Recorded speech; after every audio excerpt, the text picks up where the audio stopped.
This week's episode of Life Planning 101 originally aired in April 2018. Please enjoy. Welcome to Life Planning 101, brought to you by Kennedy Financial Services of Eastland. Tune in every Monday morning at 8:30 on KATX and KWBY, and again on Saturday morning at 9 on KATX and KWBY as Angela Robinson joins Terry Slavens to share important financial information to help you live life on purpose. Insurance, investments, estate and tax planning, and much more. All covered now on Life Planning 101. And it is Life Planning 101 right here on KATX, KWBY. Terry Slavens with you on this marvelous Monday morning. Good morning, Angela. Good morning. Good Monday morning. We have a great topic lined out on Life Planning 101 right here as always. Always, right? And we're going to be talking about how you actually look at your money. And are you planning with it the wrong way? And unbelievably, most people actually do plan with it the wrong way. And the ultimate result is stress.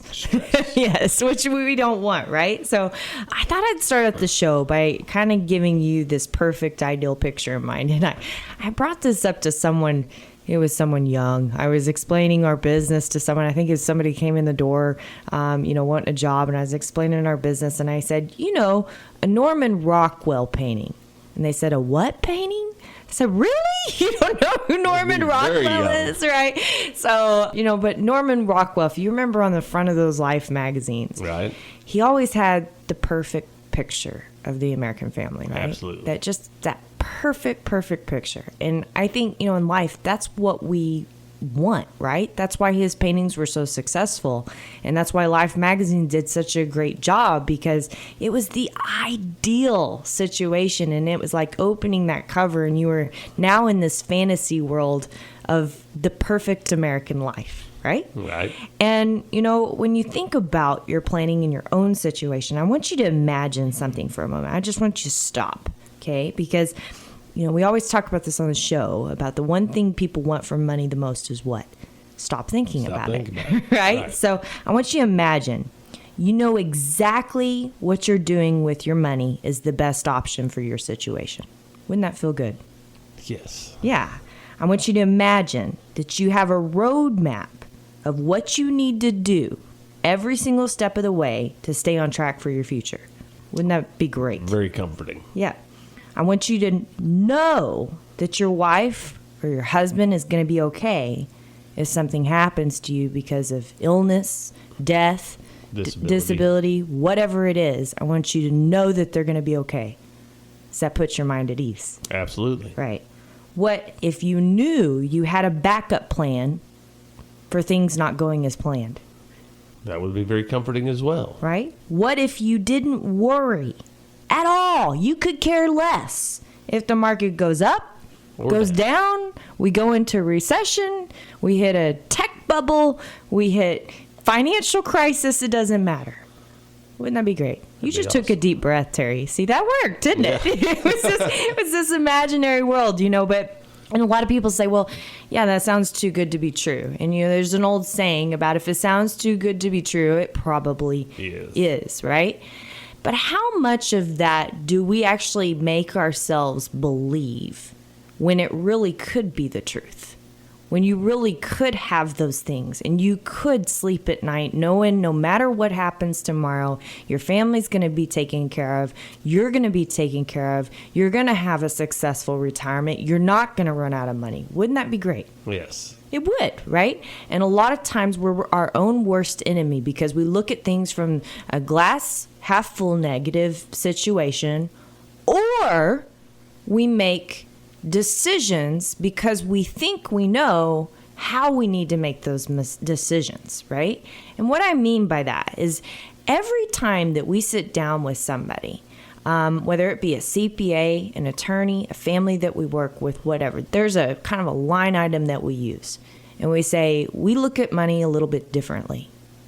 We don't look at money for what it is. We look at money for what it is for. Right, what it can do. That's right. A lot of people plan for money for what it is. Most people plan for money for what it is. I want you to think about the last time that you went and saw somebody, whether it was an insurance agent, an investment manager, or if it was anybody helping you with your planning, your attorney, a CPA, whatever. There was probably a dialogue that was very closed-ended questions. Very much like, well, what rate of return do you want to make on your money? And then your answer may have been, well, I don't know. Maybe 8%, but I don't want to lose anything. Right? Yes. Want your cake and eat it too. And want your cake and eat it too. But how do you know what you need? And are you actually comfortable with that?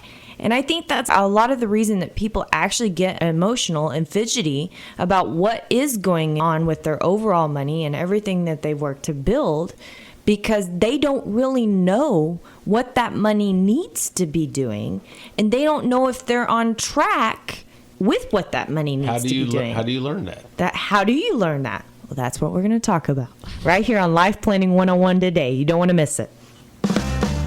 And Life Planning 101 segment 2 already this morning. Angela, you're going to teach us a lot today. Yeah. Well, today, that's what Life Planning 101 is all about, right? That's right. Yeah. I mean, we actually named it after like a college course, right? 101. Exactly. But we are talking about how you look at your money. Do you look at it for what it is, or do you look at it for what it is for? Are you planning for what it is? Are you planning for what it is for? We had a show a long time ago about mental accounting, and we all do it. We say this money is for this, and this money is for this, right? And so we think, well, I'm doing for what it is for. Well, not really, because in reality, and I'll give you a little story behind this. When we talk about for what it is for, we actually put it into one of 3 buckets, because this is really how we plan for life. We have what we call a consumption bucket, and that's anything and everything that you're possibly going to need in your life goes in that consumption bucket. That's what's going to take care of you. That's what your budget is. That's what your dreams and goals and your special expenses and your travel and your education, all those things that you want to spend money on go in that bucket. Right. And then if something goes wrong, you need a backup plan, right? Absolutely. Well, that's the next bucket. That's our contingency bucket. That's when something happens that wasn't supposed to happen in the original plan, because that can blow up everything. No matter how well you do that consumption bucket, 90% of people have something happen in life, we don't know what it's going to be, that makes that bucket fall apart. So you've got to have that backup plan. And then, after all of that, if there's even $1 left over, that goes in that bucket that's for someone else or for something else. And how do you plan for that? And a good story behind that is we actually met the daughter of this gentleman that was scared to death he was going to run out of money. And so he wouldn't do anything, wouldn't look at any options. Well, he passed away. His kids ended up paying over $1 million of estate tax because he thought he was going to run out of money. Right?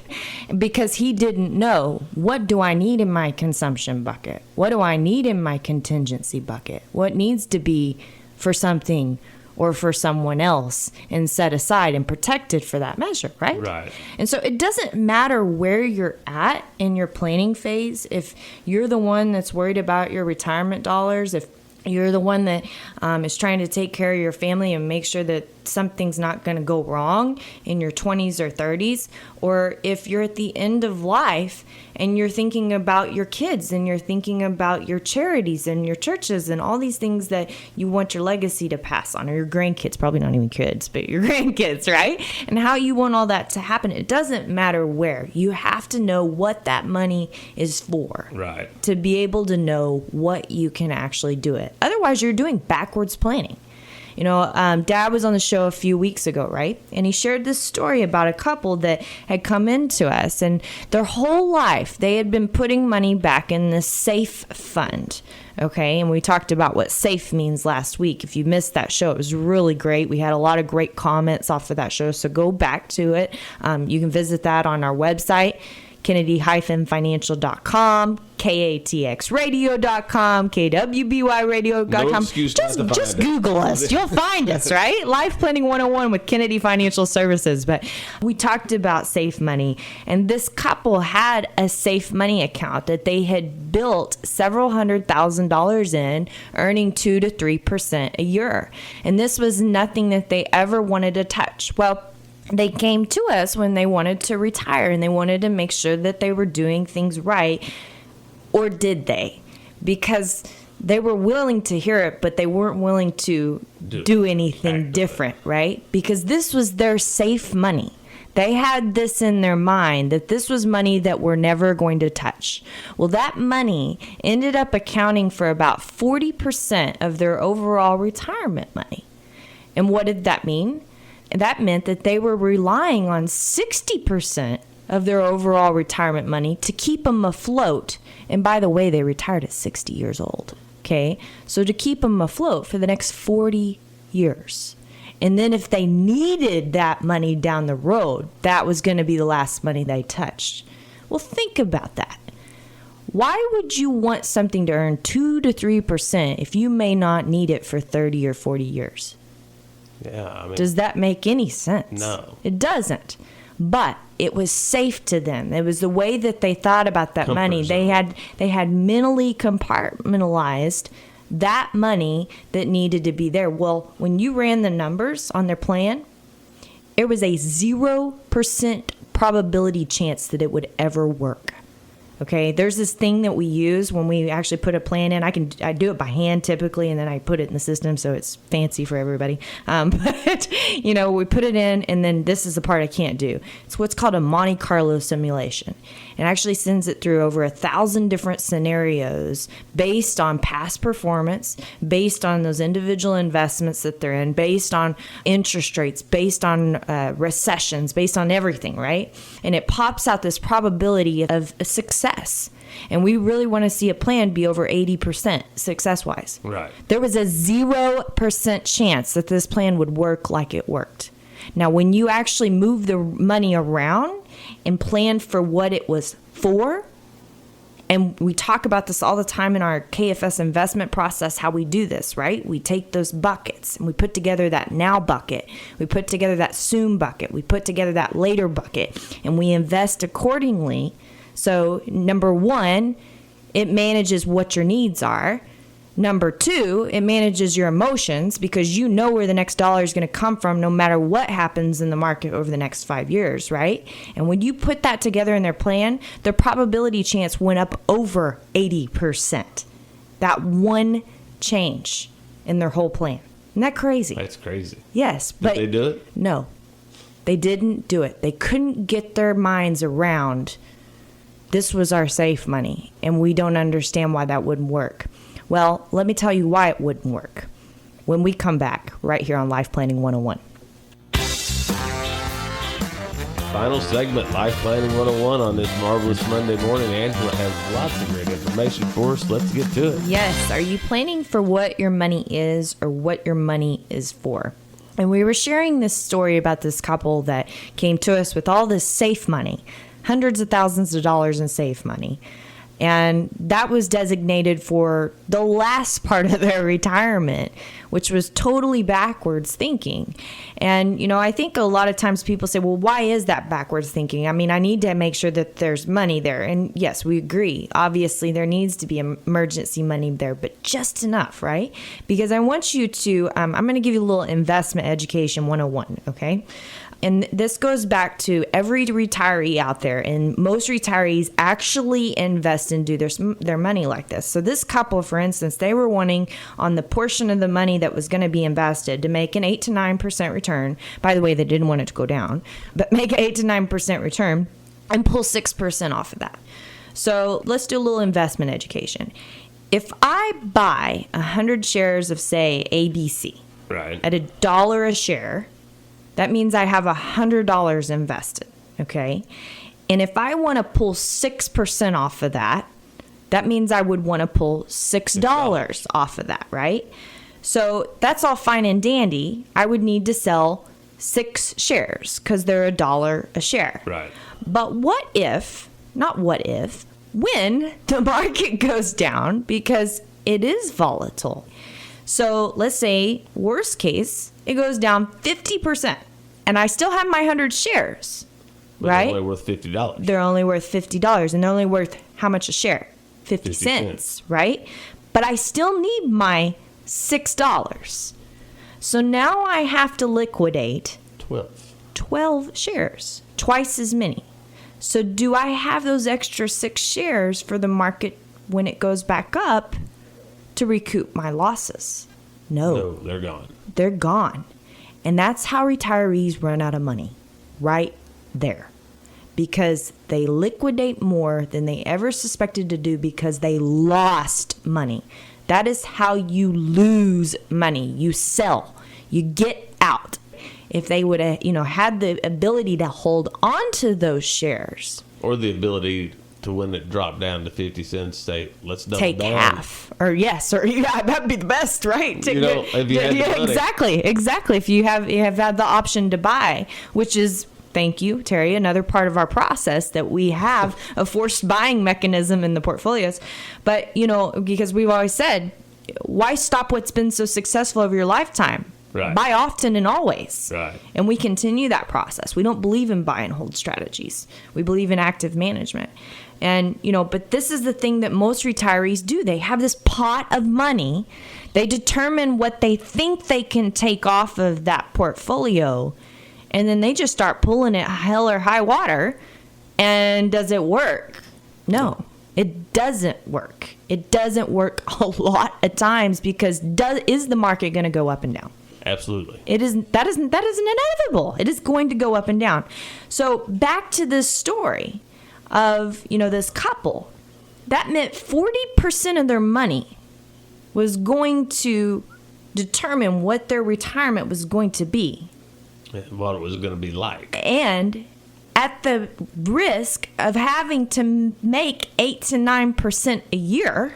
Okay, well, I'm sorry. You can't have your cake and eat it too. We always say when you hit retirement, you need to be prepared to play t-ball. Okay? It's exciting, right? But it's t-ball. You are living off of the money you have accumulated. Business owners have the hardest time with this. Not to pick on you, Terry, but they do. And we explained this to a business owner just recently. He said, you're going from 1099 income where you've got good years and bad years and, you just make adjustments when necessary to now you are a W-2 employee. You have to have a plan and you have to stick to it.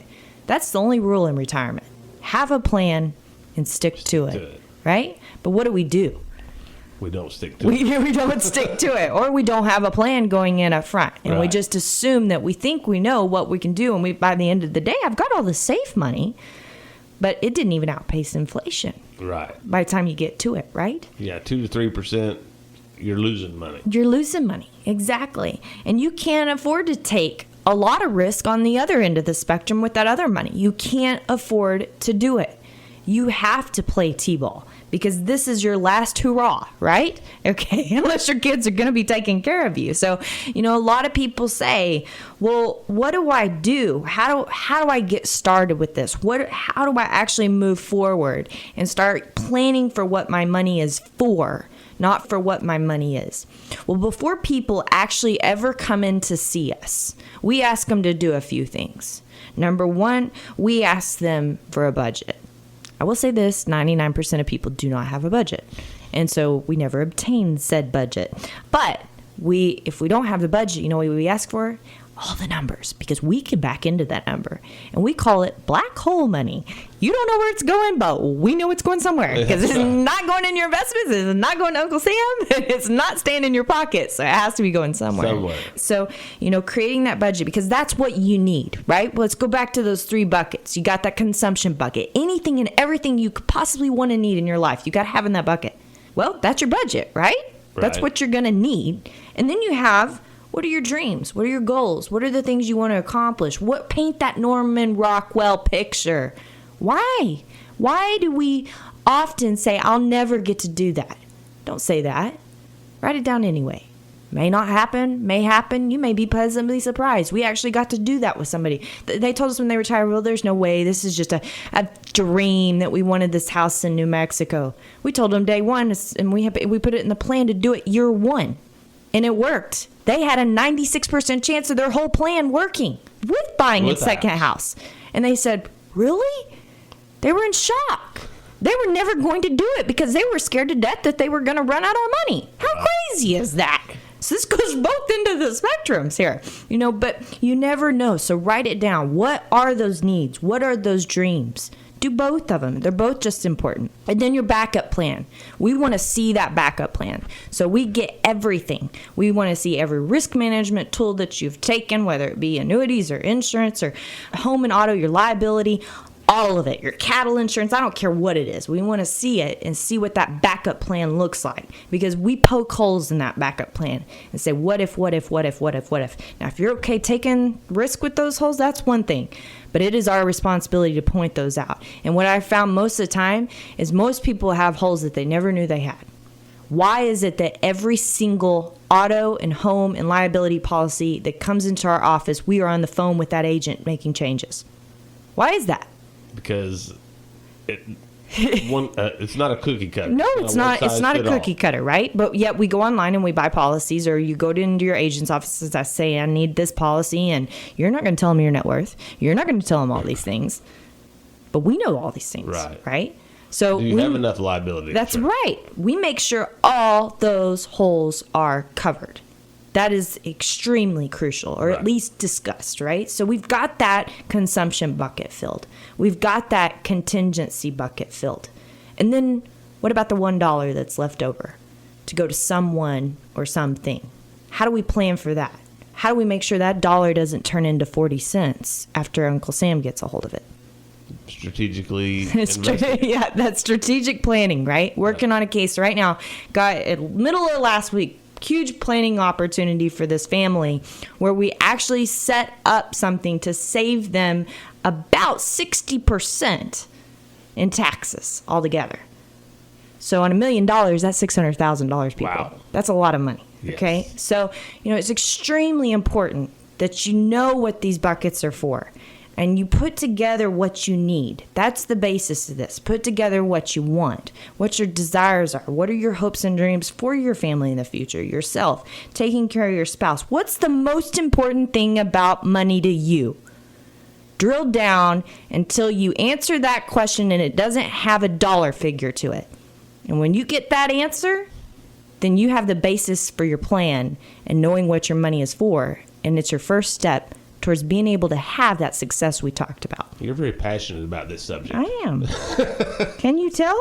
If we had a camera in here, people would see she is very Yes, I am. Am I getting red too? Maybe knocking the microphone around. That's right. I am very passionate because it is so important. It hurts us to watch people get hurt. Right. It hurts us to watch people do things that hurt themselves. And if you have a plan like this, you aren't acting off your emotions. You're acting off of your needs. And it makes everything fall into place the way it should be. Don't miss that chance. Great stuff. Yes, it is. My name is Angela Robinson with Kennedy Financial Services. God bless everyone. Have a great week. Right now, Life Planning 101, helping people live life on purpose.